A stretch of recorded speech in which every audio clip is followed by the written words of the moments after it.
Recording number 159 Bhagavatam చదువుకుంటూ ఉన్నాము. సినీవాలి, కుహు అనున్నవి అమావాస్యకు పేర్లు. చంద్రుని చివరి కళ కనిపించిన నాడు అమావాస్య వచ్చినచో సినీవాలి అందురు. కనుపించని నాడు వచ్చినచో కుహు అందురు. రాక అనగా పూర్ణిమకు పేరు. ఒక్కొక్క మాసమున వచ్చు పూర్ణిమకు ఒక్కొక్క పేరుండును. అట్టివానిలో కార్తీక పూర్ణిమను రాక అందురు. సుమతి అనగా మంచి మనస్సు. మరియు అంగిరసునకు స్వారోచిష మన్వంతరమున పుట్టిన పుత్రులు ఉచధ్యుడు బృహస్పతి. పులస్త్య మహర్షి మనుపుత్రికయగు హవిర్భుక్కును పెండ్లియాడెను. హవిర్భుక్కు అనగా హోమద్రవ్యమును భుజించున్నది అని అర్థము. ఆహార స్వీకరణ శక్తి ఈమె. వారికి అగస్త్య మహర్షి పుట్టెను. అతడే జన్మాంతరమున జఠరాగ్ని రూపుడై దిగివచ్చెను. ఇంకను పులస్త్యునకు విశ్రవసుడు పుట్టెను. ఇతని భార్య ఇలబిల వలన కుబేరుడు పుట్టెను. ఇంకొక భార్య కైకసి వలన రావణుడు, కుంభకర్ణుడు, విభీషణుడు పుట్టిరి. ఇలబిలము అనగా నాసారంధ్రములు. కుబేరుడు గుహ్యకులకు నాయకుడు అనగా గుటక వేయుటకు మృంగుటకు అధిదేవత. విశ్రవసుడు అనగా చెవులు గలవాడు లేక వినుటకు అధిదేవత. కీకసము అనగా కంఠమందలి పీకె.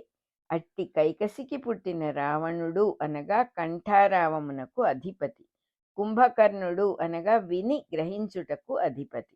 విభీషణుడు అనగా భయము పోగొట్టువాడు లేక వివేకము. విన్నదాని నుండి వివేకించుకొనుటకు అధిపతి.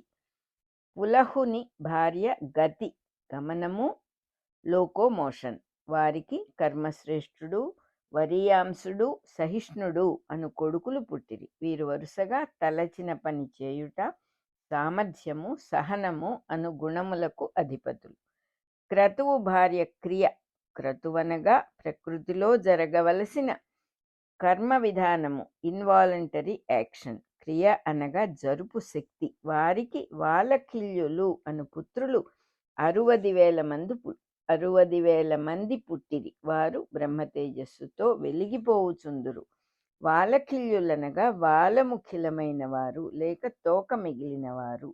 వీరు తలక్రిందులుగా అంతరిక్షమున ప్రయాణము చేయుచు అనేక ఛందస్సులలో గానము చేసి సూర్యుని అర్చించుచుందురు. వీరు సూర్యుని నుండి భూమికి దిగివచ్చుచున్న కిరణములు. కాలము యొక్క మానములను ఛందస్సులుగా సృష్టించుచుందురు. ఉదయము, మధ్యాహ్నము, అస్తమయము అనబడు కాలములను 3 సామములుగా పాడుచుందురు. వీరి వలన అహోరాత్ర కాలము 60 గడియలుగా, ఒక్కొక్క గడియ 1000 వాలకిల్యములుగా విభజింపబడును. సూర్యోదయము నుండి లెక్కించినచో వీరు వాలకిల్యులను పేరు కలిగి ఉందురు.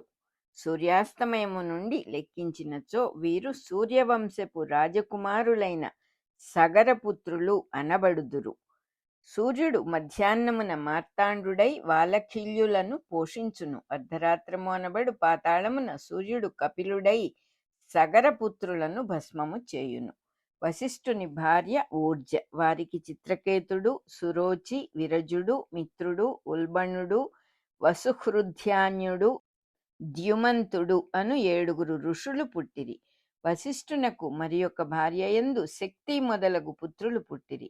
ఊర్జ అనగా ఫాల్గుణ మాసము. అందు మీనరాశి గతుడైన సూర్యుడు వశిష్ఠుడు అనబడును. వసువులు లేక సంపదలు కలవాడు అని అర్థము. అధర్వుడు అను ఋషి భార్య చిత్తి. వారికి దధ్యంచుడు పుట్టెను. అతడు వ్రత జీవితము నడిపినవాడు, అశ్వశిరస్సు కలవాడు. అధర్వుడు అనగా క్రిందుగా ఉన్నవాడు అని అర్థము.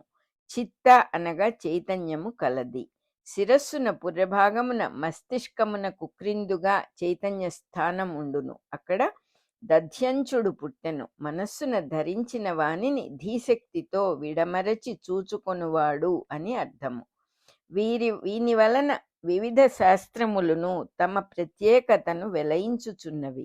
హయశిరస్సు అనగా ఉషస్సు, ప్రత్యక్షమగుతావు లేక తూర్పురేఖ అని అర్థము. సంవత్సరారంభము ప్రజాపతి శిరస్సు. అది అశ్వని నక్షత్రముతో ప్రారంభమగును కనుక అతడు అశ్వశిరస్సు కలవాడు అందురు. ఉషస్సే మేధాజనకమైన అశ్వమునకు శిరస్సు అని బృహదారణ్యకోపనిషత్తు చెప్పుచున్నది. దీనిని బట్టియే అశ్విని నుండి రేవతి వరకు గల నక్షత్రములకును ప్రతి మానవుని శిరస్సు నుండి పాదముల వరకు గల భాగములకును కల సంబంధమును జ్యోతిశాస్త్రము వివరించుచున్నది. మరియు అహస్సు ఈ మేధాజనకమైన అశ్వమునకు శిరస్సు అని కూడా బృహదారణ్యకోపనిషత్తు చెప్పుచున్నది. శిశువు పుట్టిన ప్రదేశము నుండి తూర్పు రేఖను లగ్నము అందురు. దాని నుండి భూమి చుట్టూను కనిపించు చక్రమును ఆ శిశువునకు ద్వాదశ భావములు ఏర్పరచు చక్రము అని జ్యోతిశాస్త్రము. ఆ రేఖ నుండి ఆ చక్రమున మొత్తము గల విభాగములకును ఆ శిశువు శిరస్సు నుండి పాదములకు వరకు గల విభాగములకును సంబంధమును కూడా జ్యోతిశాస్త్రము వివరించును. కనుక నరుని శిరస్సు నందున్న కపాలము దిగువ భాగము అశ్వని నక్షత్ర ప్రభావము కలది.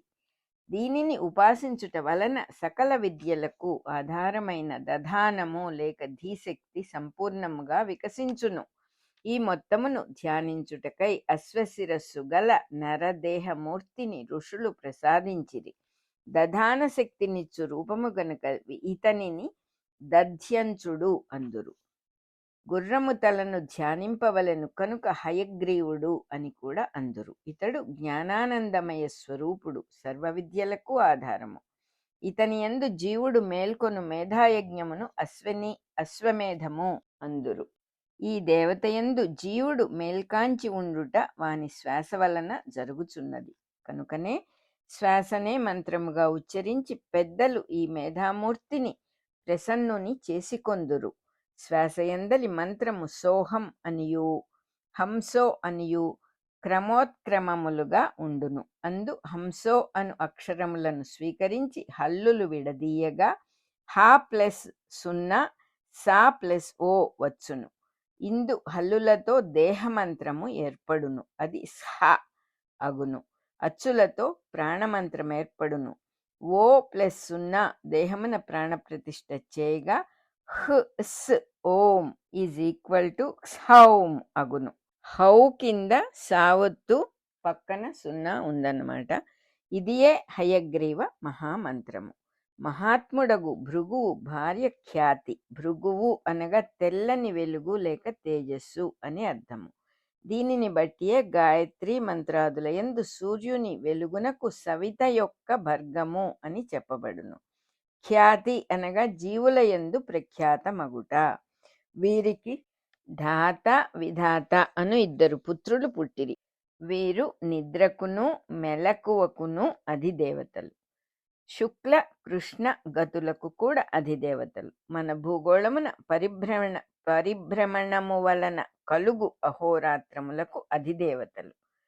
వీరు తెల్లని నల్లని దారములతో రాత్రింపగళ్ళు అను వస్త్రములు నేయుచున్నారని మహాభారతమున ఉదంకోపాఖ్యానమున కీర్తింపబడినది. అందు ధాత విధాతలు స్త్రీలుగా వర్ణింపబడిరి.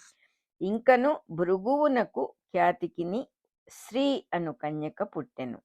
ఈమె లక్ష్మి యొక్క అవతారము, సంపదలకు అధిదేవత. శ్రీ అను నామమును ఉచ్చరించుచు ఈమెను ఆరాధించినచో సంపన్నుడుగా జీవించుటకు కావలసిన సన్మార్గ రహస్యములు ప్రసన్నమగును.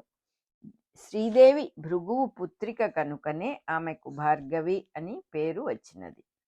ధాతయు విధాతయు ఆయతి నియతి అను కన్యలను వివాహమాడిరి. ఈ కన్యలు మేరువు అనువాని పుత్రికలు. ఆయతి అనగా విస్తృతి, నియతి అనగా ఉపసంహారము, విచ్చుకొనుట ముడుచుకొనుట అని ఈ పదములకు అర్థము. అహోరాత్రముల చీకటి వెలుగులు పర్యాయములుగా వ్యాపించి ఉపసంహరించుకొనుచుండును.